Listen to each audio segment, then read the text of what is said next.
ये वसंत? इस महीने भी 1,16,000 का ओवर टाइम दे दिया तुमने। सर ओवर टाइम बनता है तो देना पड़ता है।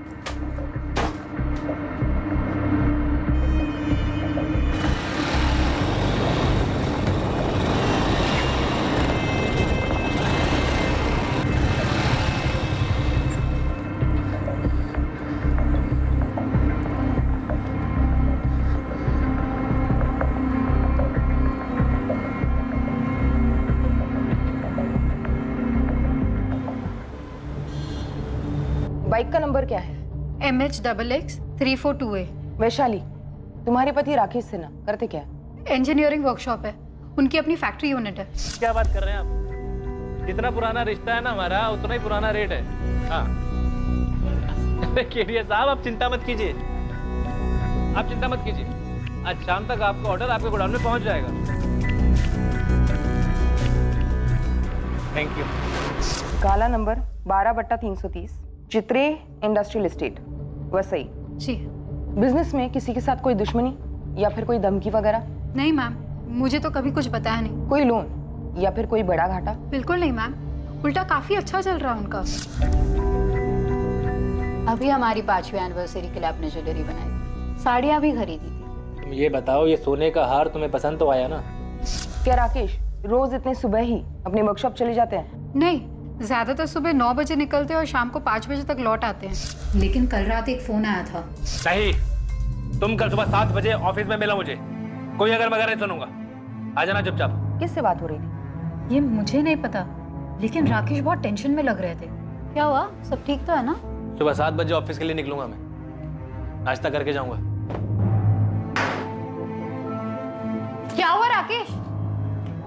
राकेश!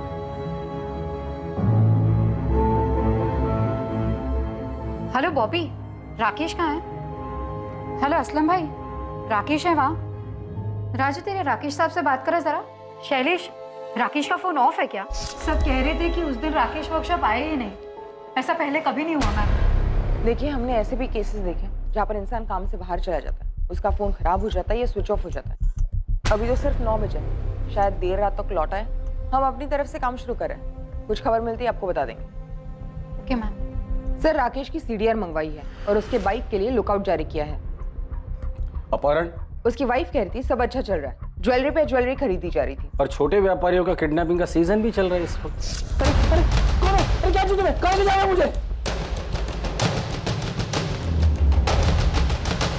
लेकिन सर, जनरली ऐसे केसेस में किडनैपिंग के तुरंत बाद फिरौती का कॉल आता है। शायद अब आ जाए। स्वाति, राकेश का लैंडलाइन नंबर टैप करो और उसके घर पे सर्वेलेंस लगा दो। सर। नंबर 2, हत्या। कोई पुरानी दुश्मनी या कोई पुराना प्यार?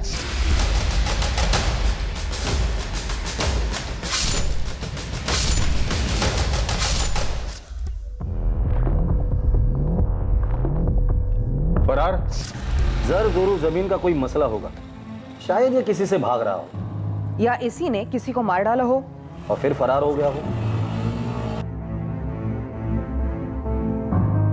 देखो, किसी भी सूरत में मुझे कॉल मत करना। हाँ हाँ, अब तुम निकलो वरना गाड़ी छूट जाएगी।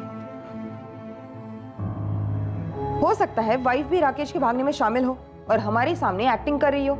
इस वैशाली की भी हिस्ट्री निकालो। आत्महत्या? लेकिन सर, कोई हिंट नहीं छोड़ा है, ना कोई मैसेज और ना ही कोई लेटर। शायद जोश में आकर एकदम से कर बैठा हो।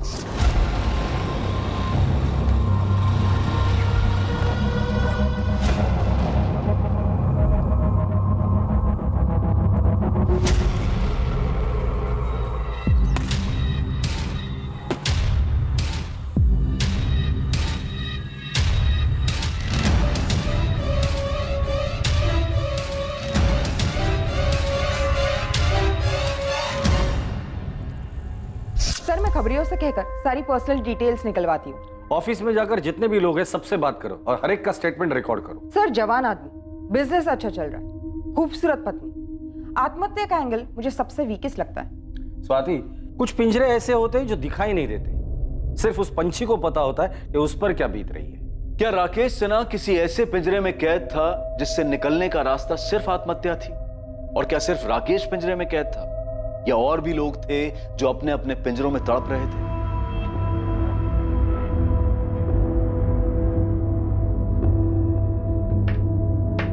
दादू EMI मैं भर दूंगा जॉब करके, आप सिर्फ डाउन पेमेंट कर दीजिए।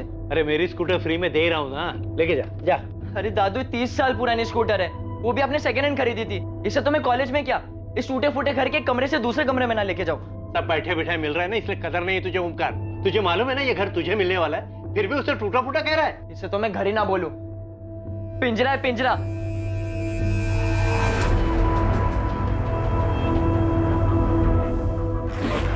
लेकिन सुमित, बिना नौकरी में मुंबई में क्या करोगे? सांस लेंगे अम्मा, यहाँ पटना में दम घुटता है हमारा।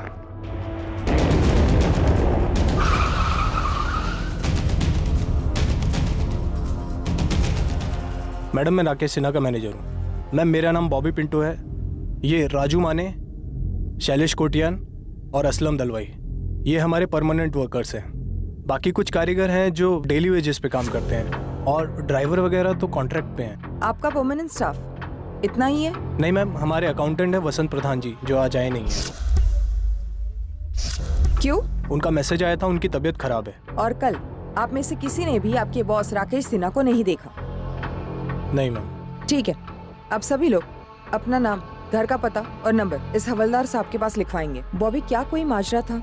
राकेश घर से टेंशन में निकला था। मैम घर का कुछ हो तो पता नहीं, बाकी बॉस को ऑफिस में कुछ कॉस्ट कंट्रोल को लेके परेशानी थी। 2-3 महीने से कुछ ओवर टाइम का इशू था। बाकी ये सब तो हर कारखाने में होता है। मैडम राजू माने कुछ कह रहा है। हाँ बोलो।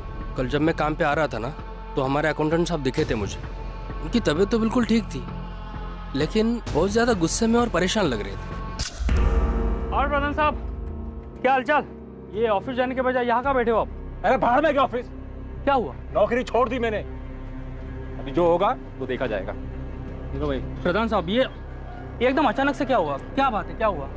एक बात सुन ले, दूसरों का खून चूसे बगैर कोई अमीर नहीं बन सकता, कोई नहीं बन सकता।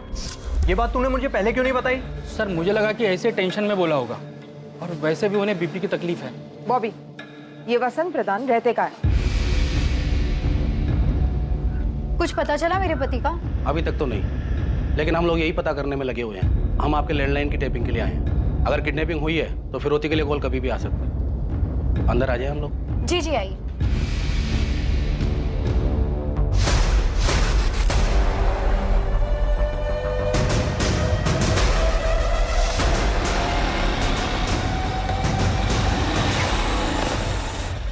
वसंत प्रधान, तुमने राजू से राकेश सिन्हा के यहाँ की नौकरी छोड़ने की बात की थी? हाँ बोला था, राजू से बोला था, और ये सच भी है। मैंने नौकरी छोड़ भी दी। कब और क्यों? परसों रात को मेरी तबीयत सच में डाउन थी, बीपी आई था, तो रात को राकेश सर का फोन आया था। राकेश सर, मैं कल छुट्टी लेना चाहता हूँ, मेरी तबीयत ठीक नहीं है। नहीं, तुम कल सुबह 7 बजे ऑफिस में मिला मुझे, आ जाना चुपचाप। सर मैं दूसरे दिन यानी कल सुबह 6:55 को ही मैं जब ऑफिस पहुंचा, राकेश सर पहले ही आ चुके थे और मुझे पहले से मालूम था कि उन्हें किस बात का गुस्सा था। कितना कट मिलता है तुझे? क्या कह रहे हैं सर आप? बनो मत। तुमने मुझसे इंक्रीमेंट मांगा था, मैंने कहा था दिवाली तक रुक जाओ बस, लेकिन नहीं। ऐसे पैसे कमाओगे तुम? कोई वर्कर आधा घंटा एक्स्ट्रा काम करता है तो उसकी आधी शिफ्ट का ओवर टाइम लगा दोगे? कितना कट मिलता है तुम्हें ओवर टाइम का आधा? अरे सर, अगर मैं चोरी चपाटी घपलेबाजी करता ना, तो आज आपके जैसा ऐसा फैक्ट्री का मालिक बन गया होता। मतलब क्या तेरा? मैं फ्रॉड करता हूँ? अरे खून चूसते हो तुम गरीबों का। अकाउंट संभालता है ना तू, खुद ही अपना हिसाब क्लियर कर, कल से आने की जरूरत नहीं है। आउट। हाँ ठीक है, जा रहा हूँ। वैसे भी मैं नहीं आने वाला था राकेश सिन्हा। आउट। अरे जा रहा हूँ। क्या किया राकेश के साथ? मैं राकेश के साथ क्या करूंगा? और उसके साथ कुछ हुआ नहीं है। साले ने मार्केट से बिजनेस के नाम पे पैसा उठाया होगा, खर्च दिया होगा कहीं, या कहीं लगा दिया होगा और अब फरार हो गया।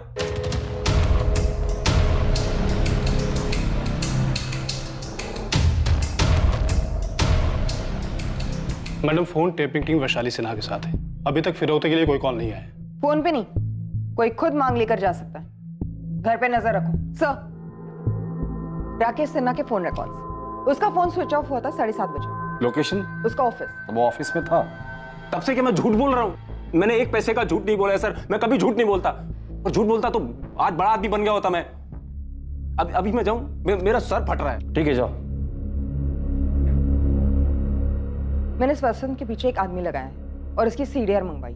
स्वाति, इस राकेश के बाकी 4 एम्प्लॉय, राजू माने, शैलेश कोटियन, असलम दलवाई और मैनेजर बॉबी पिंटू, इन्होंने जो स्टेटमेंट दिया था वो वेरीफाई किया? जी सर, लेकिन शक करने लायक कुछ नहीं निकला। मैंने सबकी सीडीआर मंगवाई।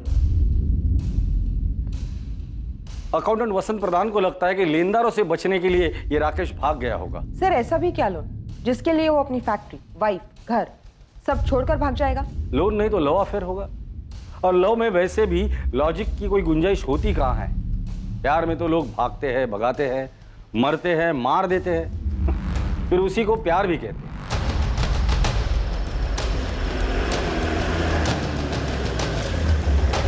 सर वो अपना रूम।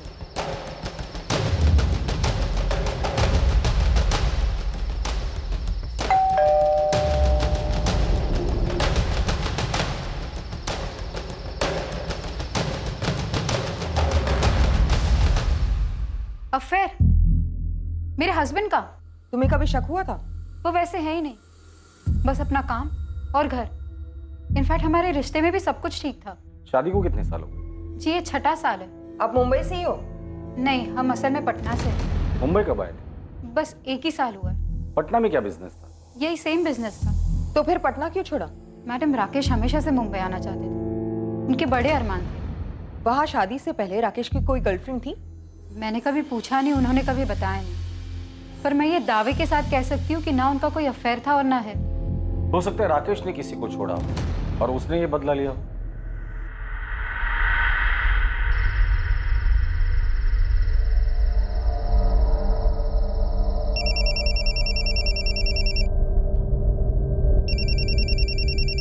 उठाए मैडम और उसे बातों में लगा के रखिए। हेलो, सुमित बोल रहा हूँ। कौन सुमित? कौन हो आप और मेरे पति कहाँ हैं? Hello hello.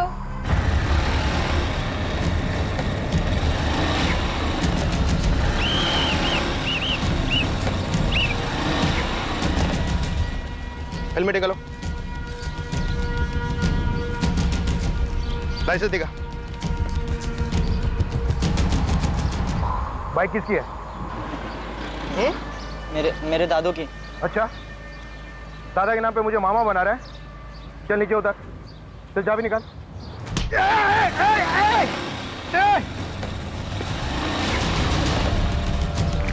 Control room, red alert वाली motor bike number MH XX 342 है, साने गुरुजी रोड की तरफ गई है।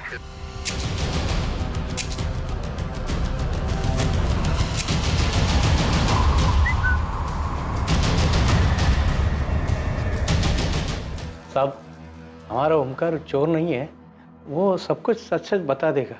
ओमकार बोल। नहीं दादू, मैं एक तरफ से चोर ही हूँ।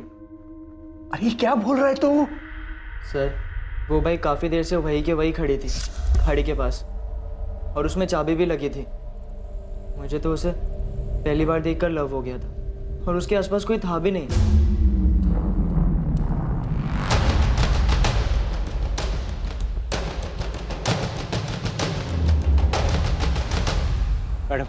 मैडम मेरे पोते को माफ कर दीजिए, मेरा और कोई सहारा नहीं है। एक्चुअली मैम, मैं 2-3 दिन चलाकर यही छोड़ने वाला था, वापस रख तो नहीं सकता था मैम। Ma'am please, sorry. तो फिर ली क्यों तूने? तू आगे जाके जॉब करके लोन पे बाइक ले सकता था। उसमें टाइम लगता है ना मैम, और मुझे खाई थी। सर को बोल के छोड़ दो ना ma'am, please. Sir Swati, accountant Vasant का कहना है कि उसके सेठ राकेश ने मार्केट से पैसे उठाए होंगे। मुझे लगता है टेंशन में आके बाइक वहां खड़ी कर यहाँ से कूद गया हो। सर ड्राइवर्स को काम पे लगाते थे। और पटना पुलिस फोन करके पता करो कि इस आदमी की माली हालत क्या थी। हो सकता है 1 साल पहले कर्जदार से बचने के लिए मुंबई शिफ्ट हुआ हो। जी सर, मैं आज ही बात करती हूँ पटना पुलिस से। सर इस लड़के का क्या करें? माइनर है, सॉरी बोल रहे हैं। दादाजी का इसके अलावा और कोई नहीं है। 17 वर्षीय ओमकार कदम को पुलिस ने वार्निंग देकर और अंडरटेकिंग लेकर जाने दिया, लेकिन केस खत्म होने तक उस पर नजर रखने के ऑर्डर्स भी दिए गए। दूसरी तरफ पटना से राकेश के अतीत से जुड़े कई सुराग मिलने वाले थे, जो कि इस केस की नींव थे। और तीसरी ओर पुलिस के डाइवर्स के हाथ कुछ ऐसा लगने वाला था जो इस केस को एक नई दिशा देने वाला था। लेकिन अहम सवाल अब भी यही था कि क्या राकेश सिन्हा ने वाकई में आत्महत्या की थी?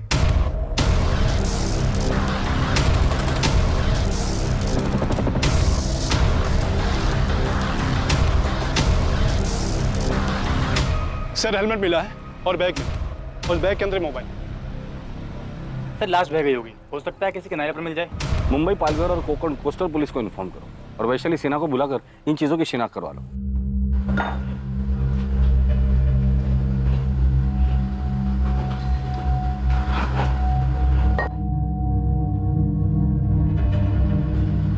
असलम भाई,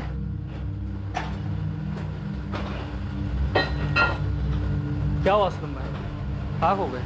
कुछ नहीं, कुछ नहीं।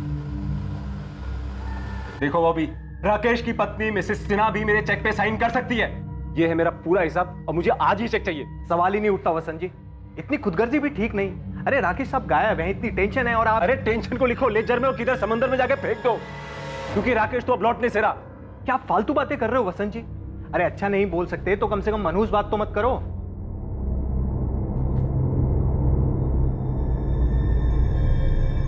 क्या हुआ, कुछ कहना चाहता है? ओमकार, मैं तेरे बाप का भी बाप हूं, मुझे मालूम है तू कुछ कहना चाहता है, कुछ छुपा रहा है मुझसे। पुलिस ने बड़ी मुश्किल से माफी दी, बोल क्या बात है? मैं जरा बाहर घूमने जा रहा हूँ, स्कूटर ले जाऊं? हाँ ले जा। देखो ओमकार, तूने गलती की, उसकी माफी भी मिल गई, लेकिन जिंदगी भर ऐसा कोई काम नहीं करना जिसकी वजह से तेरे मरे हुए माँ बाप को ठेस पहुंचे और मेरी सारी मेहनत जाया हो जाए।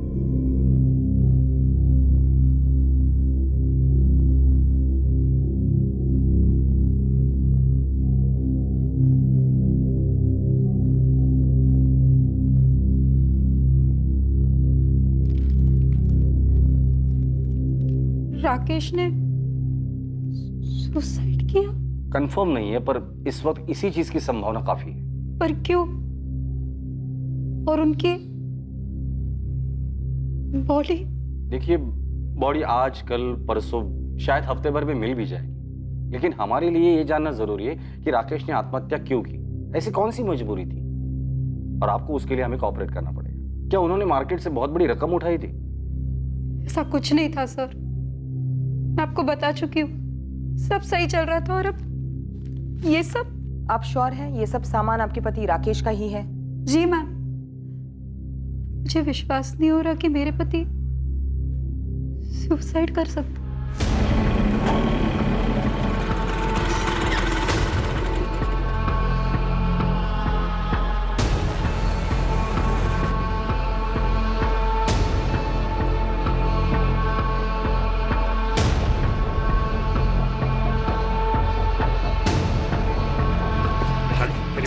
मेरी बात सुनो, छोड़ो! मेरी बात सुनो वैशाली। छोड़ मुझे! तुम मेरी बात सुनो पहले, मेरी बात सुनो वैशाली। छोड़! वैशाली, छोड़!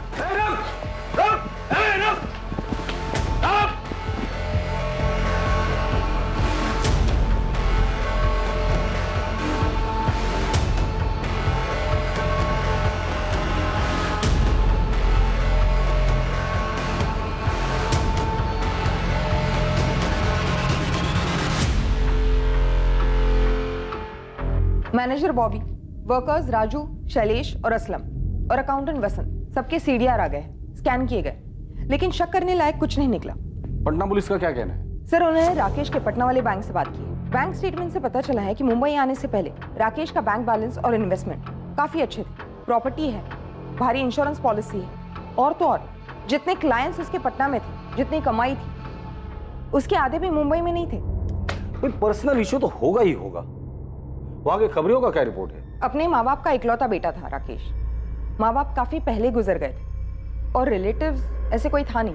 पटना में जहां वो रहता था वहां उसका कोई दोस्त पड़ोसी होगा ही होगा। सर, जैसे यहाँ के पड़ोसियों ने बताया, खुश थे दोनों एक साथ वगैरह, वहां के पड़ोसियों ने भी यही कहा, सिवाय एक बूढ़ी औरत की। ये बताओ, तुम जानना क्यों चाहती हो? ऐसे ही मौसी, मुझे सब पता है, अखबार में भी पढ़ती हूँ। वो राकेश सिन्हा गायब हो गया ना? जब वो दोनों आपके किराएदार थे, राकेश और उसकी पत्नी वैशाली। हाँ, राकेश और वैशाली, उन दोनों के बीच कुछ माजरा था क्या? मतलब अचानक से बसा बसाया घर और बिजनेस छोड़ के मुंबई क्यों चले गए? मुंह छुपाने। मुझे एक अरसे से शक था कि दाल में कुछ काला है। लोग कहते हैं कि बुढ़ापे में आंखें और कान कमजोर हो जाते हैं, लेकिन मेरे साथ तो उल्टा ही हो गया था।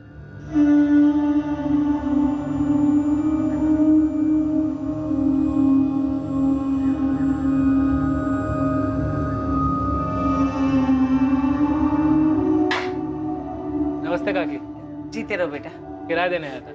आओ अंदर आओ। लीजिए काकी, गिन लीजिए। काकी, आपसे एक बात करनी थी मुझे। हमें भी तुमसे एक बात करनी है, लेकिन पहले तुम बोलो। खुद का मकान बनाना चाहता हूँ। सोचा एक बार आपसे पूछ लेता हूँ, क्या आप अपना मकान हमें बेचेंगी? बेटा तुम मेरा मकान खरीदना चाहते हो, लेकिन तुम्हारा घर बिक चुका है। क्या? तुम्हारे घर में आग लगी हुई है, पहले जाके उसे बुझाओ। मैं जानती हूँ कि तुम्हें सब कुछ पता है, लेकिन तुम चुप हो। मैं भी सब कुछ जानती हूँ, लेकिन तुम्हारी भलाई के लिए मैं भी चुप हूँ। लेकिन जानते हो, जब ये सारी बात मोहल्ले में लोगों को पता चलेगी तो क्या होगा? उस लड़के का तो कुछ नहीं जाएगा, वो तो भाग जाएगा, लेकिन मुंह तुम्हारा काला होगा।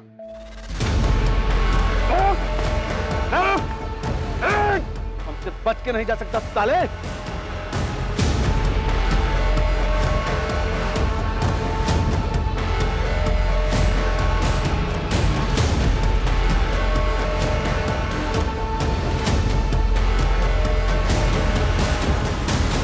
सर मैंने नहीं मारा राकेश भाई को। कैसे मारा और लाश कहाँ ठिकाने लगा दी? अरे सर मैं कह रहा हूँ मैंने नहीं मारा राकेश भाई को। ये तुम्हारे अकेले का काम तो हो नहीं सकता सुमित। किसने साथ दिया था तुम्हारा? फैक्ट्री से कोई था या पेशेवर हत्यारा था? सर मेरा यकीन कीजिए, मैं आपको कह रहा हूँ मैंने नहीं मारा राकेश भाई। कैसे मारा और क्यों मारा वो पता।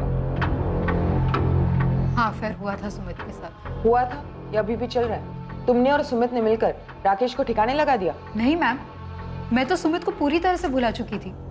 पटना में बैठे मैं विशाली को बुला नहीं पा रहा था, दम घुट रहा था मेरा। ऐसा लग रहा था जैसे जैसे किसी ने मुझे पिंजरे में बंद कर दिया। मिले कैसे थे उसे और राकेश को कैसे जाना? मैं वो पटना वाली फैक्ट्री में उनका असिस्टेंट था। प्रणाम भाभी। तो भैया ने फाइल मंगाई है इनकम टैक्स पर। अंदर आओ। कोई मेहमान आ रहे हैं? सिर्फ तुम्हारे लिए बनाए हैं।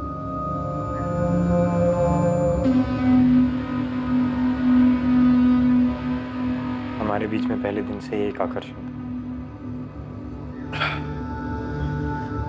मेरे साथ भाग चलोगे? कहाँ? जॉगिंग? आजाद करो मुझे इस पिंजरे से। कौन सा पिंजरा? अरे सब कुछ तो है तुम्हारे पास। सब कुछ होकर भी मेरे पास कुछ नहीं था, पर मुझे पता था कि सुमित ये बात कभी नहीं समझेगा। वो अफेयर बस जरूरत से निकली, मेरी ये गलती थी। ऐसे क्या जरूरत आ पड़ी कि तुमने अफेयर किया? क्या था ये पिंजरा?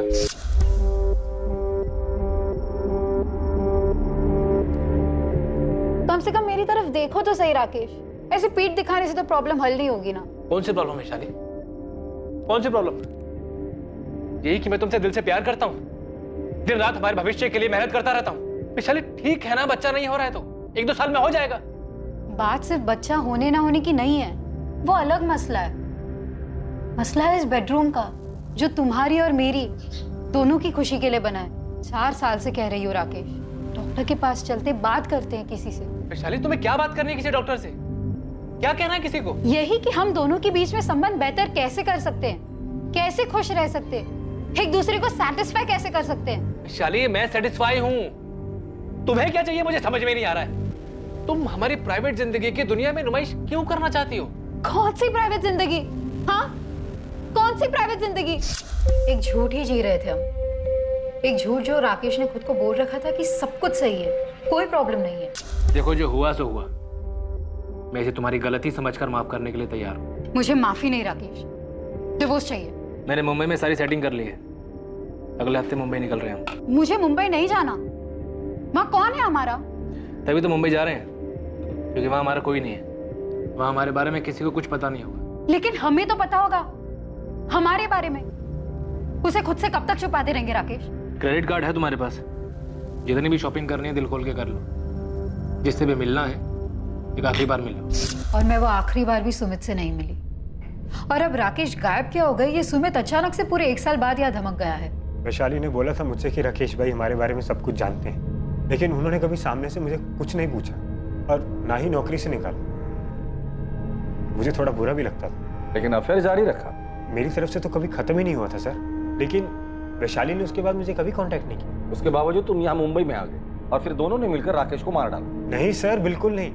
जब मैंने अखबार में पढ़ा कि राकेश भाई गायब हो गए हैं, शायद सुसाइड हुआ हो, मर्डर हुआ, मुझे लगा मुझे विशाली के साथ होना चाहिए, शायद फिर से हमारा रिश्ता जुड़ जाए। मैम ऐसा कुछ था ही नहीं हमारे बीच, बस 4-6 दफा फिजिकल संबंध हुए थे।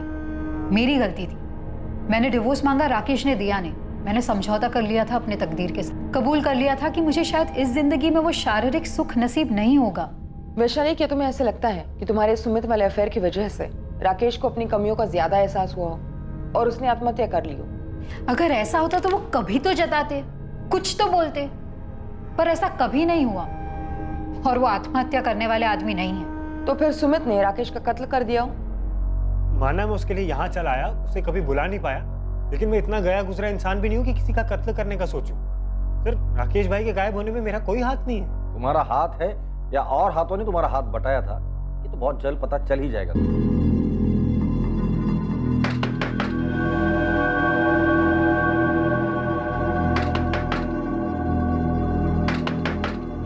ए ओमकार, ओमकार, क्या हुआ? इतना वक्त क्यों लगा दरवाजा खोलने में? अरे पसीना क्यों आया?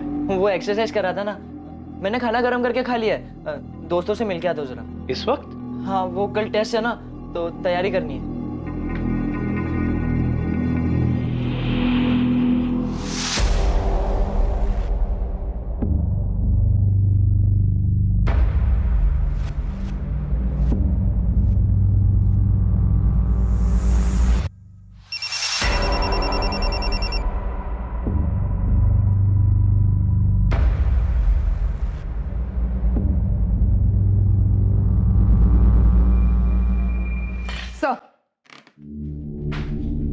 मैंने पटना पुलिस से कंफर्म किया, सुमित 4 अक्टूबर को पटना में ही था। एक्चुअली स्वाति, मुझे तुम्हारे लॉजिक में दम लगता है। भले इस राकेश ने सुमित और वैशाली के अफेयर को माफ करने की बात की हो, लेकिन ये राकेश अंदर ही अंदर घुट रहा होगा, अपने सेक्सुअल प्रॉब्लम को लेकर डिप्रेस हुआ हो और कूद गया हो।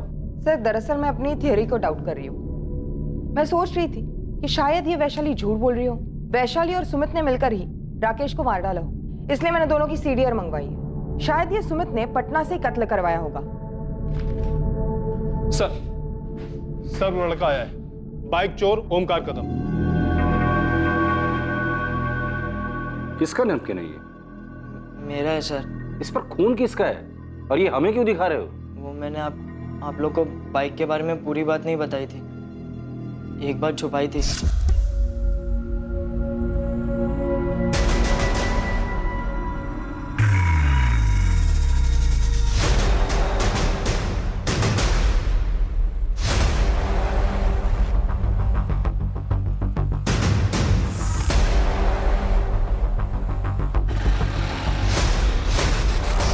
इतनी इंपॉर्टेंट बात तुमने हमसे छुपाई क्यों? वो मुझे लगा कि आप लोग मुझ पर शक करेंगे। तो अब तुम्हें अचानक ऐसे क्यों लगा कि हम तुम पर शक नहीं करेंगे? आप लोग ने मुझ पर भरोसा किया, मुझे जाने दिया, और दादू भी बोले कि मुझे आप लोग ने एक चांस दिया है, इसलिए मुझे लगा इससे आपकी हेल्प हो जाएगी। शायद उस आदमी ने सुसाइड नहीं किया हो, उसका मर्डर हुआ। हेलो, हाँ कामड़ी, तुरंत सर्च पार्टी भेजो। ओमकार, तुम जरा बाहर बैठो। जी सर, राकेश का लोडर असलम दलवाई आज दिन भर से घर से नहीं निकला, और जब नजर रखने वाले बंदे दरवाजा तोड़कर अंदर गए तो घर पे कोई नहीं था और पीछे की खिड़की खुली थी।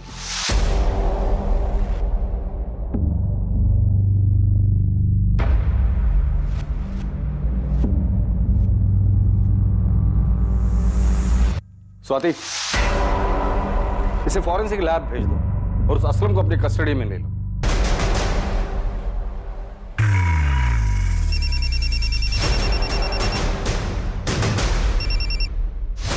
क्या है वसंत जी? अरे मुझे मेरे पैसे कब मिल रहे हैं? ये लगभग साबित हो चुका था कि राकेश सिन्हा का कत्ल किया गया था, लेकिन यह कत्ल किया क्यों गया, इसके पीछे का मकसद क्या था, इसके पीछे आखिर था कौन? इन सवालों के जवाब मिलने अभी बाकी थे। इस कत्ल की हकीकत सामने आने के लिए असलम दलवाई का हाथ लगना जरूरी था। असलम भाई? नहीं नहीं मैडम, एकदम गाय आदमी है, वो क्यों सर का मर्डर करेगा? और असलम भाई का कभी किसी के साथ पंगा नहीं हुआ है मैडम, जरूर आपको कोई गलतफहमी हुई। तो फिर ये असलम फरार क्यों हुआ? फोन भी स्विच ऑफ है, उसे पता चल गया था कि हम उस तक बहुत जल्द पहुंचने वाले, इसलिए मौका देखते ही भाग गया। कोई ऐसी जगह पता है जहां वो छुप सकता है? हाँ, उसके गांव का एड्रेस है हमारे पास। हमने पता किया, वो वहां नहीं है।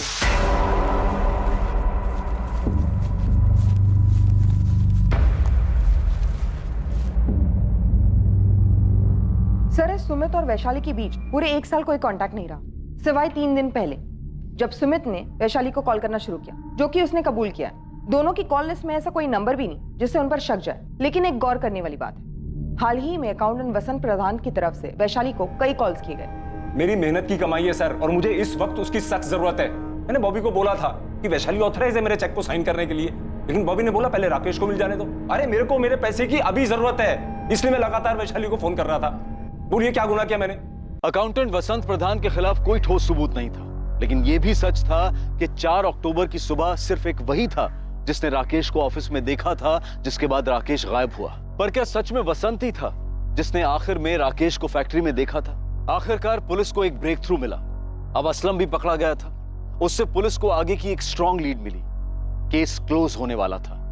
मुजरिम तक पहुंच पक्की होती गई। इस जुर्म का अतीत से रिश्ता जरूर था, एक आदत से, एक फितरत से, जो बदलने का नाम नहीं ले रही थी। असलम, अब तू खुद बोलेगा या खातिरदारी करी थी? मैंने कुछ नहीं किया। मैंने तो छुप क्यों रहा था तू? मैं डर गया था।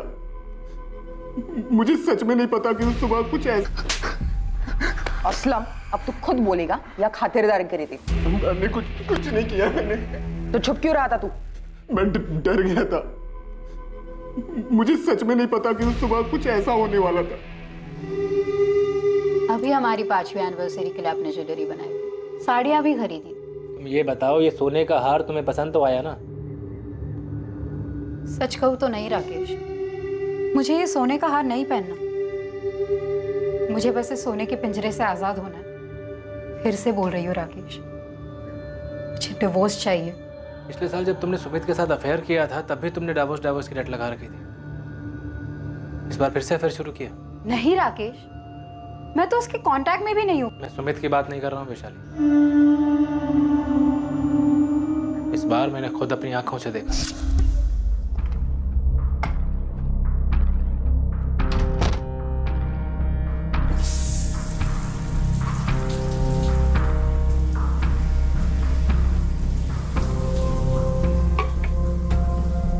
वैशाली, मैं बॉम्बे साइड जा रहा हूँ, 2 पार्टीज की मीटिंग है, देर रात लौटूंगा।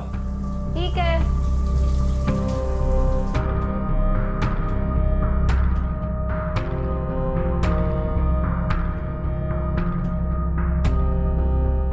बुरी आदत जाती नहीं है ना तुम्हारी? जिसे तुम बुरी आदत कह रहे हो ना राकेश, वो हर इंसान की जरूरत है, पर तुम्हारी समझ के परे। सब समझते, पर तुम ये नहीं समझते हो कि आदमी बस एक खुशी नहीं दे पा रहा तुम्हें, बदले में हर तरह की खुशियां देता है तुम्हें। तुम्हारे नाम की एफडी, जमीन, कंपनी में पार्टनरशिप, हर तरफ तुम्हारा नाम लिखवाता हूं मैं। साड़ियां लेके देता हूं, जेवर लेके देता हूं, सब तो लेके देता हूं तुम्हें, लेकिन नहीं, तुम्हें तो बस जानवर की तरह बिस्तर। एक बात बताओ, अगर तुम्हें भूख लगी हो और मैं तुम्हारे लिए गाना गाऊं तो, या घर सजाऊं तो, या खुद सज धज कर तुम्हारे पैर दबाऊं तो, इससे तुम्हारी पेट की भूख मिटेगी? विशाली, दुनिया में से कई जोड़े हैं जो बिना एक दूसरे के साथ शारीरिक संबंध बनाए खुश रहते हैं। उन लाखों जोड़ों ने आके तुम्हें खुद बताया या तुम गए थे उनके बेडरूम्स में देखने? विशाली, मैं दूसरी बार भी तुम्हें माफ करने की। प्लीज प्लीज, माफी शब्द का इस्तेमाल भी मत करना तुम। और एक बात और सुन लो, ये जो बार बार तुम जेवर साड़ी की बातें करते हो ना, तो मुझे घिन आती है। इसलिए नहीं कि तुम इन सबसे मेरी बेडरूम की नाखुशी को खरीदना चाहते हो, बल्कि इसलिए क्योंकि ये अपने आप में भद्दे है, मेरी पसंद के नहीं है, जरा भी नहीं। तुम सब कुछ सिर्फ और सिर्फ अपनी पसंद से लाते हो। कभी मेरी पसंद नापसंद जाने की कोशिश की तुमने? बस अपने लोगों में अपना नाम रोशन करवाना चाहते हो। समाज में भले ही लोग तुम्हें किसी हीरो का खिताब देते होंगे, लेकिन मेरे लिए तुम सिर्फ एक जीरो हो। मैं तुम्हारे नाम के आगे से सारे जीरो काट देता हूं, एक तमड़ी भी नहीं दूंगा तुम्हें। इंश्योरेंस से लेकर प्रॉपर्टी से लेकर हर जगह से तुम्हारा नाम मिटा देता हूं, फिर तलाक दूंगा तुम्हें। उसके बाद ये वीडियो ऑनलाइन डाल दूंगा ताकि हर कोई इसका मजा ले पाए। तुम्हारे माँ बाबा, भाई बहन सब, और तुम्हारे प्रेमी की पत्नी, सबकी फैमिली, सबके सब। कुछ दिनों तक राकेश और वैशाली के बीच भारी तनाव रहा। नहीं, तुम कल सुबह 7 बजे ऑफिस में मिला मुझे, कोई अगर मगर नहीं सुनूंगा। क्या हुआ? सब ठीक तो है ना? सुबह 7 बजे ऑफिस के लिए निकलूंगा मैं। और आखिरकार वो दिन आ ही जाऊंगा। गया जब इस साजिश को अंजाम दिया जाने वाला था।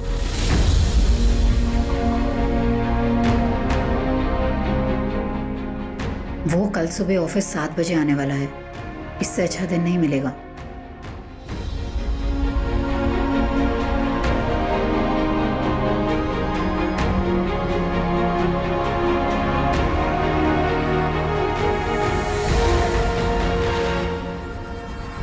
निकल गया।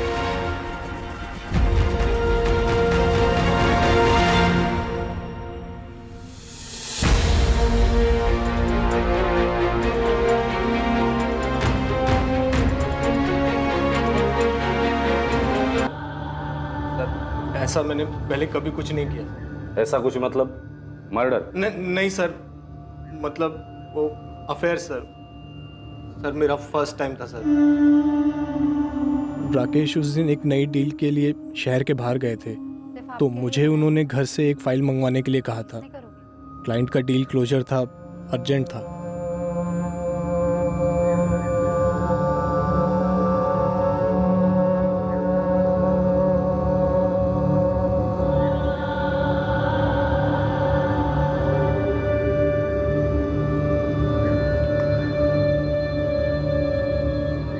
उसे पता चल गया बॉबी। क्या? कभी? काफी दिन हो गए। फिर उसने अभी तक मुझे कुछ बोला क्यों नहीं? वो उसका स्टाइल नहीं है। जो बोलना है मुझे बोल गया है। क्या बोला? यही कि डिवोर्स देने को तैयार है। डिवोर्स? वैशाली मैं शादीशुदा हूँ, मतलब बच्चा ऑन द वे है। तुमसे शादी करने की बात नहीं कर रही हूँ। मैं खुद ऐसा डिवोर्स नहीं चाहती जहाँ वो सारी प्रॉपर्टी, इंश्योरेंस कंपनी हर जगह से मेरा नाम निकाले, और ना सिर्फ मुझे रास्ते पर लाए पर तुम्हें भी रास्ते पर लाए। मुझे? उसने बेडरूम में कैमरा छुपाया था बॉबी। कह रहा है वायरल कर देगा। तुम्हारी शक्ल, मेरी शक्ल, सब कुछ काफी साफ नजर आ रहा है। अब कुछ नहीं, बस राकेश को मार डालना होगा। क्यों जोक कर रही हो वैशाली? सीरियसली बोलो ना, क्या करना है? मैं मेरी जिंदगी के बारे में कभी जोक नहीं करती बॉबी। हम उसे मार डालेंगे। कंपनी की 50% पार्टनरशिप तुम्हें दूंगी, और हमारी बेडरूम की पार्टनरशिप जारी रहेगी जब तक दोनों में से कोई बोर ना हो जाए। ये घर, पटना वाला घर, इंश्योरेंस का पैसा और बैंक में जो कुछ भी है सब कुछ तुम्हें मिलेगा ना? अब आए ना लाइन पर। सारे पैसों का 20% तुम्हें दूंगी। अब बोलो कब और कैसे करना? आज दुनिया से भी जाएगा, सब कुछ तैयार है। हम लोग फ़ोन या एसएमएस पर कभी बात नहीं करते थे, सिर्फ सोशल नेटवर्क पर या मैसेंजर पर, इसलिए आप लोगों की नज़र में कभी नहीं आए। मुझे या वैशाली को पता नहीं था कि राकेश ने अकाउंटेंट वसंत जी को ही बुलाया था मीटिंग के लिए। मेरा प्लान यही था कि उस मीटिंग से पहले ही राकेश को ख़त्म कर दूं, लेकिन वसंत जी जल्दी ही पहुंच गए।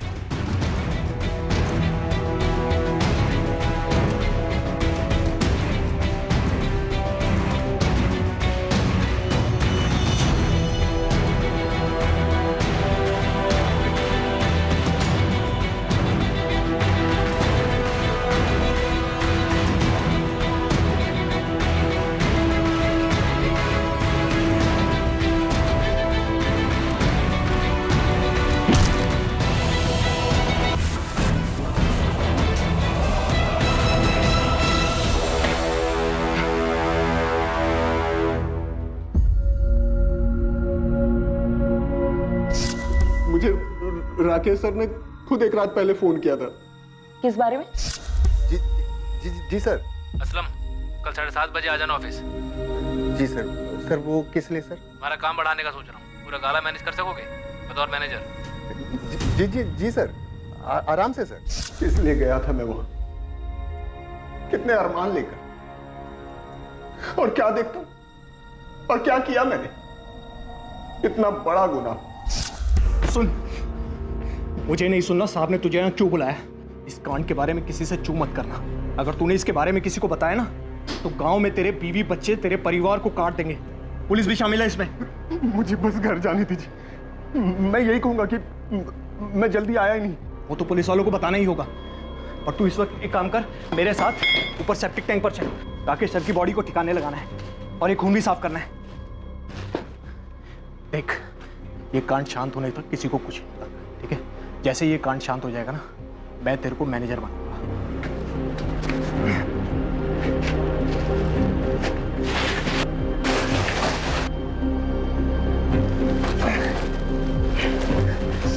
मैंने डर के मारे आप लोगों को भी झूठ बोला कि राकेश सर आए ही नहीं, जबकि आए थे। तो बॉबी ने उन्हें मार भी दिया। बॉबी, लाश अब भी वही है सेप्टिक टैंक में? बैग, मोबाइल और हेलमेट नदी में किसने फेंका?